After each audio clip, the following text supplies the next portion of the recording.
നിങ്ങളുടെ favourite shows ഇനി ഒരിക്കലും മിസ്സാവില്ല. ഇപ്പോൾ C5-ലൂടെ കാണും നിങ്ങളുടെ ഫേവറേറ്റ് ഷോ തികച്ചും സൗജന്യമായി. നിങ്ങളുടെ കല്യാണം കഴിഞ്ഞാലുടൻ ഇവിടുന്ന് പോവാനും ഞാൻ തീരുമാനിച്ചു. വിധി എന്നെ ഓർമ്മത്തെറ്റിന്റെ പേരിൽ പിന്നെയും ശിക്ഷിച്ചു.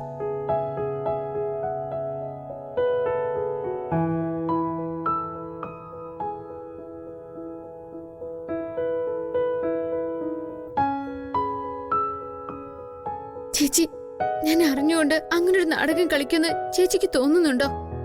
ഒരിക്കലും ഞാൻ ചേച്ചിയെ ചതിച്ചിട്ടില്ല. എന്നെ വിശ്വസിക്കണേ ചേച്ചി.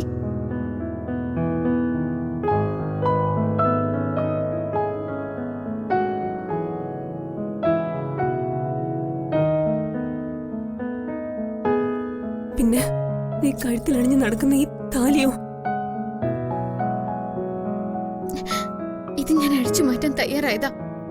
അദ്ദേഹത്തിന്റെ ജീവന് ഭീഷണിയാണെന്ന് ശാസ്ത്രികൾ ആവർത്തിച്ചു പറഞ്ഞപ്പോ എനിക്ക് അഴിച്ചു മാറ്റാൻ പറ്റാതായത്. ഇനി എന്റെ കഴുത്തിൽ ഈ താലി ഉണ്ടാവില്ലല്ലോ ചേച്ചി. മറ്റൊരാൾ എന്റെ കഴുത്തിൽ താലി കെട്ടാൻ പോവല്ലേ? എന്താ അപ്പ സഞ്ജുവിന്റെ ജീവന് ഭീഷണി ഉണ്ടാവില്ലേ? ഞാൻ നാട്ടുമ്പുറത്തേന്ന് വന്ന ഒരു സാധാരണ പെണ്ണല്ലേ ചേച്ചി. പറഞ്ഞതും കേട്ടതും അന്ധവിശ്വാസമാണോ എന്നൊന്നും എനിക്ക് അറിയില്ല ചേച്ചി.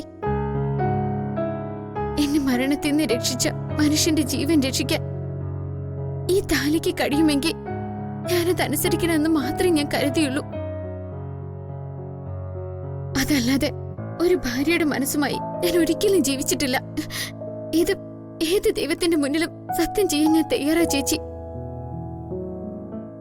നീ എന്നോട് പറഞ്ഞില്ലല്ലോ എന്നൊരു വേദന മാത്രമേ എനിക്ക് ഉണ്ടായിരുന്നുള്ളൂ. അമ്മ ഒന്ന് ആലോചിച്ചു നോക്ക്. സത്യം അറിയുന്ന 2 പേർക്കിടയിൽ ഒരു പമ്പര വീട്ടിയെ പോലെ ജീവിക്കേണ്ടി വരുന്ന ഒരാളുടെ അവസ്ഥ.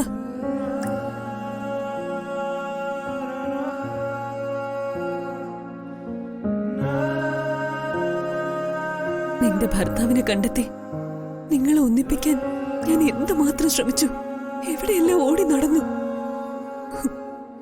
അപ്പോഴേക്ക് എന്റെ മുന്നിൽ സഞ്ജു ഉണ്ടായിരുന്നു, തീയും ഉണ്ടായിരുന്നു. ഞാനൊരു കോമാളി വേഷക്കാരിയായി.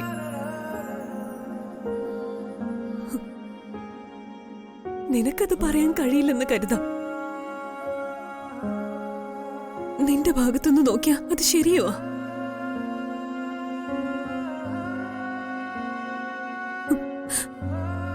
പക്ഷെ എനിക്കുമല്ലേ അമ്മ ഒരു ഭാഗം. നിന്നെ സഞ്ജുവിനെ ഞാൻ എന്റെ ജീവനെ പോലെ സ്നേഹിച്ചു. എനിക്കൊരു ജീവിതം കിട്ടിയാ പോരാ, എന്റെ അനിയത്തിക്കും അതുണ്ടാവണമെന്ന് ഞാൻ ആഗ്രഹിച്ചു. ആ ഓട്ടത്തിനിടയിലാ എനിക്ക് എന്റെ കാലുകൾ നഷ്ടമായത്. നിന്റെ ഭർത്താവിന്റെ പിന്നാലെ ഞാൻ പോകാതിരുന്നെങ്കിൽ നീണ്ട കാലം എനിക്ക് ബെഡിലിരുന്ന് നിരങ്ങേണ്ടി വരില്ലായിരുന്നു.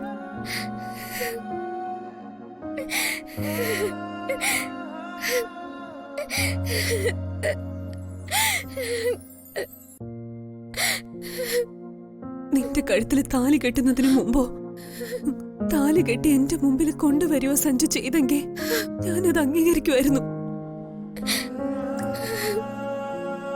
നിന്റെ ഗതികേട് ഞാൻ സമ്മതിക്കുന്നു. നിന്നെ ജീവിതത്തിലേക്ക് കൂട്ടിയത് സഞ്ജു അല്ല, ഞാന്. നിനക്കതിൽ ഒരു പങ്കുമില്ല. അതുകൊണ്ട് തന്നെ എനിക്ക് നിന്നെ ഒരു പരിധി കടന്ന് കുറ്റപ്പെടുത്താനും ആവില്ല. പക്ഷെ സഞ്ജു ചെയ്തത് ചതി തന്നെയാ.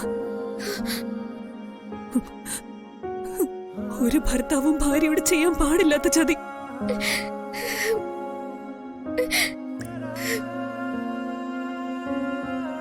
ഞാനത് മനസ്സിൽ അമർത്തി വെക്കുന്നത് എന്റെ ഉദരത്തിൽ ജന്മം എടുത്ത കുഞ്ഞിനെ ഓർത്ത. പക്ഷെ ഒരു നീറ്റലായി എന്നും അതെന്റെ മനസ്സിലുണ്ടാവും.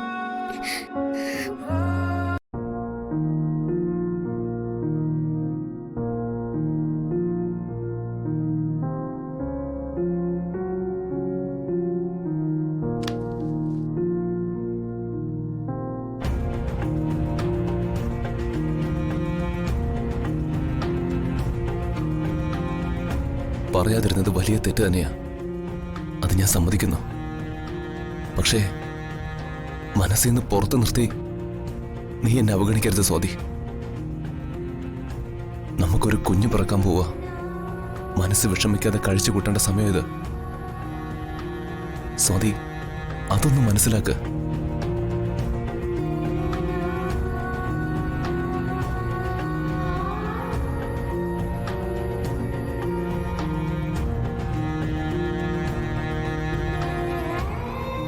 അത് മനസ്സിലാക്കിയതുകൊണ്ടാണല്ലോ ഞാൻ വന്നത്. ഈ വരവ് എനിക്ക് വേണ്ടിയല്ല, എന്റെ കുഞ്ഞിന് വേണ്ടിയാ. ഒരു പെണ്ണ് ഒറ്റപ്പെട്ടു പോകുന്നതും അവള് നിസ്സഹായാവുന്നതും എപ്പോഴാണെന്നുള്ള പാഠം അനുഭവത്തിൽ നിന്ന് ഞാൻ പഠിച്ചു. ഭർത്താവിനാൽ ചതിക്കപ്പെട്ടവൾ ഗർഭിണിയായി തീരുമ്പോ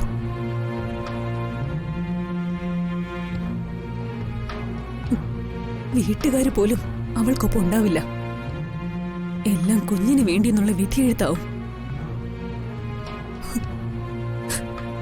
സ്വന്തമായി ഒരു നിലപാടെടുക്കാൻ പോലും അവൾക്ക് കഴിയില്ല.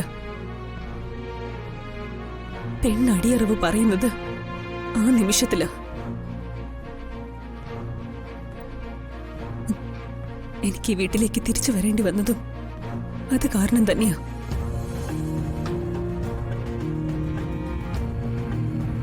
എന്ത് പ്രായശ്ചിത്വം ഞാൻ ചെയ്യാം? എനിക്ക് നിന്നെ നഷ്ടപ്പെടുമെന്നുള്ള സ്വാർത്ഥത കൊണ്ട് എല്ലാം ഞാൻ മനസ്സിലടക്കി വെച്ചുപോയി. അമ്മ നീയും തമ്മിലുള്ള സ്നേഹബന്ധം എന്നെ വല്ലാതെ ഭയപ്പെടുത്തി.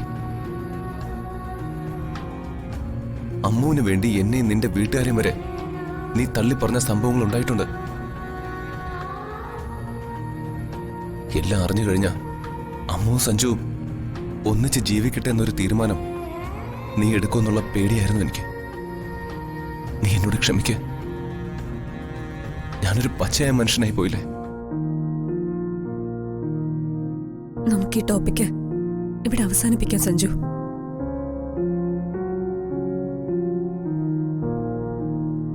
അച്ഛൻ 2 സ്ത്രീകളുടെ കഴുത്തിൽ താലി കെട്ടിയെന്ന കഥ എന്റെ കുഞ്ഞ് ഒരു കാലത്തും അറിയരുതെന്ന പ്രാർത്ഥന മാത്രമേ എനിക്കുള്ളൂ. അമ്മയ്ക്ക് എന്ത് വിലയാ ഉണ്ടായതെന്ന് എന്റെ കുഞ്ഞ് എന്റെ മുഖത്ത് നോക്കി ചോദിക്കാൻ ഒരിക്കലും ഇവിടെ വരരുത്.